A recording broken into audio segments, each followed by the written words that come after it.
စိတ်ရဲ့ပူပန်မှုတရားတစ်ခုပဲဖြစ်တယ်ပေါ့တောကနဲ့အတူတကွရှင်တွဲလာတဲ့တရားကတော့ဒေါသလို့ဆိုတာဒေါသနဲ့တောကရှင်တွဲလာတတ်တာဖြစ်တော့ကြောင့်လူတွေရဲ့စိတ်နှလုံးငြိမ်းချမ်းမှုဟာတောကဒေါသဝင်လာပြီဆိုလို့ရှိရင်ဆုံးရှုံးနေတာသွားတယ်ဒါကြောင့်မို့ဘုရားမြတ်စွာရဲ့တရားဓမ္မတွေအဓိကကျင့်သုံးနေထိုင်ကြခြင်းဟာစိတ်ပူပန်မှုကင်းအောင်ကျင့်ဆောင်ခြင်းပဲဖြစ်တယ်လို့ဆိုရင်မမှားဘူးသက်ရှိထင်ရှားဖြစ်နေတဲ့အချိန်ကာလမှာစိတ်ချမ်းသာမှုနဲ့စိတ်နှလုံးအေးချမ်းစွာနေနိုင်မှုကအမှန်မှအရေးကြီးတယ်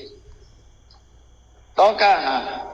ဘယ်ကျမှရပ်သွားတယ်လဲလို့ဆိုလို့ရှိရင်အနည်းဆုံးအနာဂံအဆင့်ရောက်သွားပြီဆိုရင်တော့တောကရပ်ယန္နာကိုဆရာ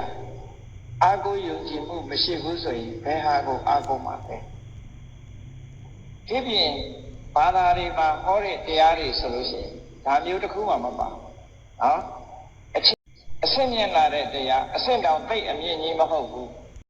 ကောင်းကင်ဘုံကိုလက်ညှိုးထိုးပြီးတော့ကောင်းကင်ဘုံကသာဝရဘုရားသခင်ရဲ့အလိုတော်ဆိုတာနဲ့ပဲဒီလူတွေကအားလုံးယုံကြည်မှုနဲ့ပဲခြေနှက်သွားကြကိုယ်တိုင်လုံးနိုင်တာတစ်ခုမှမရှိဘူး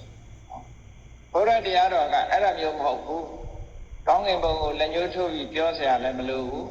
ကိုယ်တိုင်လက်တွေ့ရှင်းသုံးကိုယ်တိုင်လက်တွေ့သိနိုင်တဲ့တရားဆိုတာအင်တာမရှင်းတယ်